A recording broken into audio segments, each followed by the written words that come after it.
स्वागत है आप सभी का आपके अपने YouTube चैनल के ऊपर। मास्टर सुभाष का आप सभी को नमस्कार। कैसे हैं आप सभी? उम्मीद है बहुत अच्छे हैं। और जयपुर कमिश्नरेट की सेकंड लिस्ट का जितने भी लोग इंतज़ार कर रहे हैं उन सभी को मेरी शुभकामनाएं, क्योंकि लगभग लगता है कि इस वीक के अंदर आपकी जो सेकंड लिस्ट है वो आउट हो जाएगी और आपको बिल्कुल तैयार रहना है। जैसे आपकी सेकंड लिस्ट आती है आप अपनी जॉइनिंग का जो भी सामान है वो बिल्कुल रेडी रखो, ताकि आप जल्दी से जल्दी आप अपनी जॉइनिंग कर सको। और एक विशेष चीज़ जो मैं बताना चाहूँगा आपको कि जिसको भी इंतज़ार है सेकंड लिस्ट का, प्लीज़ वो अपना फर्स्ट लिस्ट के अंदर नाम ज़रूर चेक कर ले। कई बार ऐसा होता है कि आपका नाम आ चुका होता है और आपको ऐसा लगता है कि मेरे पास कोई कॉल आएगा या फिर कोई लेटर आएगा। ना आपके पास कोई कॉल आएगा, ना आपके पास कोई लेटर आएगा। अगर आप जो आपका नाम है वो अगर लिस्ट के अंदर आ गया है तो आप अपना बोरिया बिस्तर पैक करो और जयपुर कमिश्नरेट 89 रूम के अंदर चले जाओ। वहाँ से आपको जॉइनिंग लेटर मिलेगा, वही आपका कॉल या लेटर है। इसके अलावा आपके पास कोई कॉल नहीं आएगा। जो आपकी डेट है, जॉइनिंग डेट है, अगर वो निकल जाती है तो उसके बाद में आपके पास कोई कॉल आएगा। ठीक है, तो आप जितने भी वेट कर रहे हो पहले एक बार उसके अंदर चेक कर लेना। और फर्स्ट लिस्ट के अंदर आज तक के लगभग 195 स्टूडेंट्स ने ज्वाइन कर लिया है जयपुर कमिश्नरेट को। जो फर्स्ट लिस्ट आई थी वो 215 की थी, जिसमें से लगभग 195 ने ज्वाइन कर लिया है। कुछ 4-5 दिन के अंदर कुछ और लोग ज्वाइन कर लेंगे तो कंफर्म हो जाएगा कि फाइनल कितने लोगों ने ज्वाइन किया है। अब हम बात करते हैं कि आपको क्या क्या सामान लेके आना, कि आप बहुत कंफ्यूज हो कि क्या क्या आपको लेके आना। तो इस वीडियो में कंप्लीट उसी के बारे में चर्चा करेंगे और जो भी 4-5 दिन का मेरा अनुभव है यहाँ का वो मैं शेयर करूँगा इस वीडियो के अंदर। तो सबसे पहले आपको जो सामान लेके आना है घर से, वो तो आपको एक तो बिछाने का सामान लेके आना है नीचे, क्योंकि आपको यहाँ इतने लोगों की व्यवस्था है तो इतनी आपको चारपाई नहीं मिल सकती, इसलिए आपको नीचे बिछाने के लिए आपको कुछ लेके आना पड़ेगा, क्योंकि थोड़ी सी सर्दी है। तो सर्दी के हिसाब से आपको नीचे आपका जो भी गद्दा, बेडशीट वगैरह, गद्दा जो भी आप यूज करते हो वो आपको लेके आना है। इसके साथ ही आपको ओढ़ने का आपका रजाई वगैरह या कंबल वगैरह जो भी आपको अच्छा लगता है वो आप लेके आओगे। दूसरी चीज़ है खाने के बर्तन आपको खुद को लेके आने हैं। यहाँ से आपको बर्तन नहीं मिलेंगे, एक दिन आपको खाने के लिए प्लेट ज़रूर मिल सकती है। इसके अलावा फिर आपको रोज़ आपको यहाँ से खाने का सामान अवेलेबल नहीं होगा। तो खाने के लिए आपको एक थाली लेके आनी है और 2 कटोरियाँ लेके आनी है। मतलब टिप्पन जो होता है आपका, उस टिप्पन टाइप की जो बड़ी कटोरियाँ होती है वो लेके आनी है 2। इसके अलावा आपको एक गिलास या मग जो भी आपको अच्छा लगता है वो ला सकते हो। एक चम्मच लानी है चावल वगैरह खाने के लिए। तो ये था खाने का सामान। और इसके अलावा हम बात करते हैं, खाने का कंप्लीट हो गया, अब बात करते हैं आपकी वर्दी का, आपको ड्रेस और कि आपको क्या क्या ख़रीदना है। तो सबसे पहले हम स्टार्ट करते हैं नीचे से कि आपको जूते और जुराब।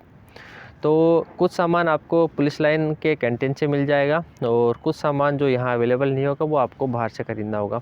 जैसी भी आपकी इच्छा हो वो आप कर सकते हो। तो आपको सबसे चाहिए कि आपको जूते चाहिए, तो जूते आप गोल्ड स्टार के या फिर सेगा के, दोनों में से कुछ भी जो आपको पसंद है वो पहन सकते हो। सेगा के गोल्ड स्टार के लगभग 350 रुपये के शूज़ आते हैं और सेगा के जो मैंने लिए थे वो लगभग 550 के शूज़ हैं, क्योंकि वो थोड़े से अच्छे हैं और थोड़ा कंफर्टेबल रहता है। तो आप अपने बजट के हिसाब से चेक कर सकते हो कि आपको कौन सा लेना है। और इसके अलावा सॉक्स आप जो भी आपको अच्छे लगते हैं, 20 रुपये के, 30 रुपये के, 40 रुपये के, काफ़ी सारे रेट हैं और काफ़ी सारे अलग अलग सॉक्स हैं जो आपको पसंद होते हैं वो आप ले सकते हो। इसके अलावा आपको पजामा मिलेगा, एक पजामा आपको शिव नरेश का मिलेगा जो लगभग 400 रुपये का आपको पजामा मिलेगा। चाहे आपकी साइज़ कुछ भी हो, आपको 400 रुपये का पहन के आपको चेक कर लेना है कि आपके फिट आ रहा है। कई बार ऐसा होता है कि आप चेक नहीं करते हो, दुकान वाला बोलता है कि बिल्कुल ठीक होगा, लेकिन फिर आपको प्रॉब्लम हो जाती है उसके अंदर कि छोटा बड़ा हो जाता है। तो जब भी आप दुकान के ऊपर, पुलिस लाइन के बाहर ही दुकानें हैं काफ़ी जहाँ से आपको यह सामान मिल जाएगा, तो आप अपना पजामा पहन के ट्राई करना अच्छे से कि आपके बिल्कुल फिट आ रहा है या नहीं आ रहा है। इसके बाद हम बात करते हैं टी शर्ट की। तो टी शर्ट आप 2 लेना, क्योंकि टी शर्ट एक गंदी हो जाएगी तो दूसरी को आप धो के पहन सकते हो। तो एक भी ले सकते हो, कोई ऐसी फिक्स नहीं है कि आपको 2 ही लेनी है। जो एक टी शर्ट का प्राइस है वो है 250 रुपये। 250 रुपये की आपको एक टी शर्ट मिलेगी। इसके अलावा आपको जो ऊपर पहनने की स्वेटर है वो स्वेटर लेनी होगी। तो स्वेटर 350 रुपये की आपकी स्वेटर आएगी। इसके अलावा जो मैंने टोपी पहन रखी है, ये टोपी बहुत गर्म है। जो आपकी हम मार्केट से ख़रीद के टोपियाँ पहनते हैं उनसे बहुत ही ज़्यादा बेस्ट है। अगर आप इसको पहनोगे तो आपको खुद को एहसास होगा कि कितनी सॉफ्ट है और आपको पता ही नहीं चलेगा कि आपने टोपी भी पहन रखी है और बहुत ज़्यादा गर्म है। ये टोपी आपको मिलती है 60 रुपये के अंदर। तो ये तो हुआ आपके जो भी एक्टिविटीज़ हैं स्पोर्ट्स की या फिर जो भी ग्राउंड के अंदर आपको वर्क मिलता है उसको। तो ये थी उसकी वर्दी, जो आपको इस प्रकार से आपका जो खर्चा है लगभग देख लो आप 2000 के आसपास हो जाता है, लगभग 1600 रुपये के आसपास हो जाता है। इसके अलावा हम बात करते हैं वर्दी की। तो वर्दी आपको कितनी चाहिए? तो वर्दी आपको एक सूती वर्दी और एक टेरिकॉट वर्दी। सूती वर्दी आपको ट्रेनिंग के अंदर काम आएगी, पीटी वगैरह जब हम करेंगे तो उस पीटी वगैरह के अंदर आपको सूती वर्दी पहननी होगी। और टेरिकॉट वर्दी वो आपने देखा होगा, जो भी पुलिस वाले होते हैं वो टेरिकॉट वर्दी पहन के रखते हैं ड्यूटी जब जाते हैं। तो वो टेरिकॉट वर्दी आपको सिलवानी होगी। तो ये काम आएगी जब हमारी ट्रेनिंग चल रही होगी, तो कहीं हमारी ड्यूटी लगेगी तो उस ड्यूटी के दौरान आपको वो टेरिकॉट वर्दी पहन के जानी पड़ेगी। तो टेरिकॉट वर्दी ऐसा है कि आपको यहाँ काफ़ी सारी दुकानें मिल जाएंगी। आप अपने बजट के हिसाब से कैसा भी कपड़ा आप चूज़ कर सकते हो। सभी वेराइटीज़ हैं यहाँ कपड़े की। तो जो सिलाई है, वो सिलाई के बारे में बता देता हूँ। कपड़ा आप अपनी पसंद का कोई सा भी ले सकते हो। 500 रुपये का भी है, 250 रुपये का भी है, 400 का भी है, 1000 का भी है, 2000 का भी है, 3000 का भी है। तो जो भी आपको पसंद है वो चीज़ आप यहाँ से ले सकते हो। तो वो कपड़ा लेके आप सिलवा सकते हो। तो सिलाई लगभग 1000 के आसपास है सिलाई। जो मैंने सिलवाए हैं वो 1000 रुपये की उसने सिलाई थी। कम की भी सिलाई है, 750 की भी सिलाई, लेकिन उसके लिए काफ़ी दूर जाना पड़ेगा और उसका कुछ पता नहीं कि किस तरीके का सिलता है, क्योंकि यहाँ लाइन के पास थे 2-3 टेलर, तो उन दो सबके सेम ही रेट है, लगभग 1000, 1050। तो भी अगर आप 4-5 जने साथ जाते हो तो लगभग आपको ठीक सी रेट के अंदर वो आपको वर्दी सिल के दे देंगे। तो ये था वर्दी का। अब हम बात करते हैं कि टोटल आपका खर्चा है वो यहाँ क्या होने वाला है। तो सबसे पहले जो मोटा खर्चा है उसकी हम बात करते हैं। तो सबसे पहले आते ही जब आपकी ज्वाइनिंग होगी उस दिन फर्स्ट डे ही अगर आपने पुलिस लाइन चांदपुर के अंदर प्रवेश किया, आपका ज्वाइनिंग लेटर लेते ही, तो आपको सबसे पहले आते ही आपका स्वागत किया जाएगा। स्वागत करने के बाद में आपसे एक एप्लीकेशन लिखवाई जाएगी। उस एप्लीकेशन लिखने के बाद में आपको मेस की पर्ची कटाने के लिए भेजा जाएगा, जहां आपके 2200 रुपये का एक पर्ची कटेगी। ठीक है, ये 2200 रुपये की आपकी मेस खर्च की पर्ची कटेगी। और ये 2200 रुपये कटने के बाद में आपको एक पर्ची मिलेगी जिसको आपको संभाल के रखना है।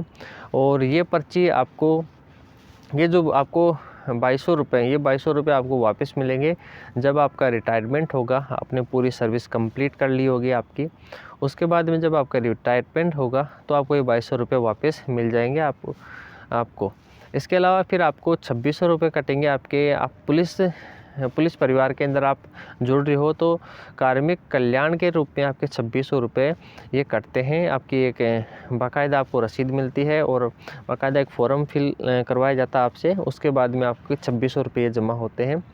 और इसके अलावा जो आपका 1500-1600 रुपये जो अभी पजामा और टी शर्ट, स्वेटर और ये टोपी का जो बताया, वो 1500-1600 रुपये उसके लगते हैं। और जो वर्दी का है वो वर्दी के 3-3.5 रुपये लगभग, जो आप अच्छी वर्दी जो मैंने सिलवाई थी 3.5 रुपये का खर्चा है 2 वर्दियों का। तो वो 3.5 रुपये वो मान लो। तो इस प्रकार से लगभग जो आपका मेनली खर्चा है वो 10-12 हज़ार रुपये का खर्चा हो जाएगा आते ही। ठीक है, तो आप इतने रुपए अपने साथ लेके आओ। और इसके अलावा कुछ एक्स्ट्रा आप खाना चाहते हो, पीना चाहते हो, तो उसके लिए 2-3 हज़ार रुपये और लगभग 15 हज़ार रुपये आपके जेब में होने चाहिए जब आप पुलिस लाइन आओ तो। ठीक है, कैश लाने की कोई ज़रूरत नहीं है। आप सारा अमाउंट अपने फ़ोनपे के अंदर या फिर जो भी पेटीएम वगैरह यूज़ कर सकते हो उसके अंदर रखो। और जो केस अमाउंट है वो 2600 रुपये और 2200 रुपये वो आपको केस लेके आना है। मेस का खर्च 2200 रुपये, क्योंकि यहाँ ऑनलाइन की सुविधा नहीं है, ओनली कि आपको केस जमा कराना होगा। तो 2200 आपको केस लेके आने और 2600 आपको केस लेके आने। बाद बाकी सारा जो पेमेंट आप ऑनलाइन माध्यम से कर सकते हो। तो ये था आपका कंप्लीट खर्चा जो मैंने आपको बता दिया है कि किस प्रकार से कौन सी चीज़ कितने की आ रही है। और यही चीज़ आप यहाँ आओगे तो अनुभव करोगे। और फिर भी अगर आपके मन में किसी चीज़ के लेकर अगर डाउट है तो आप कमेंट सेक्शन के अंदर आप पूछ सकते हो। नीचे कॉन्टैक्ट दे रखा है, उस कॉन्टैक्ट के ऊपर आप मैसेज करके व्हाट्सएप के अंदर आप पूछ सकते हो। जो भी आपकी समस्या है उसका समाधान किया जाएगा।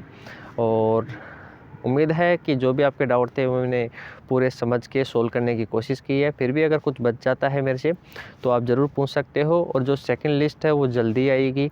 और एक विशेष चीज़ ये है कि आपके जो प्रोविजनल वाले हैं मेरे भाई और बहन, उनका ऐसा है कि आपकी जो एफएसएल की रिपोर्ट है, वो एफएसएल की रिपोर्ट मेरे आयुक्तालय में बात की थी, तो उन्होंने ये बताया कि एफएसएल की जो रिपोर्ट है कि वो अभी तक हमारे पास नहीं आई है।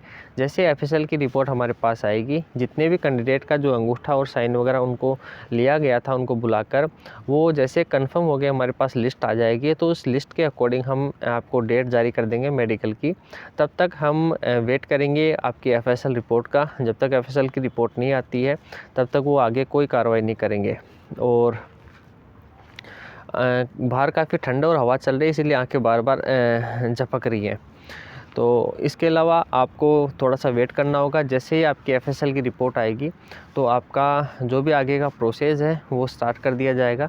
तब तक आपको यार वेट करना होगा, क्योंकि इसमें आपकी कोई गलती नहीं है। गलती तो खैर उनकी है जिन्होंने आपका जो एग्ज़ाम था उस वक्त आपका बायोमेट्रिक नहीं लिया, और इसमें आपको काफ़ी परेशानी हुई।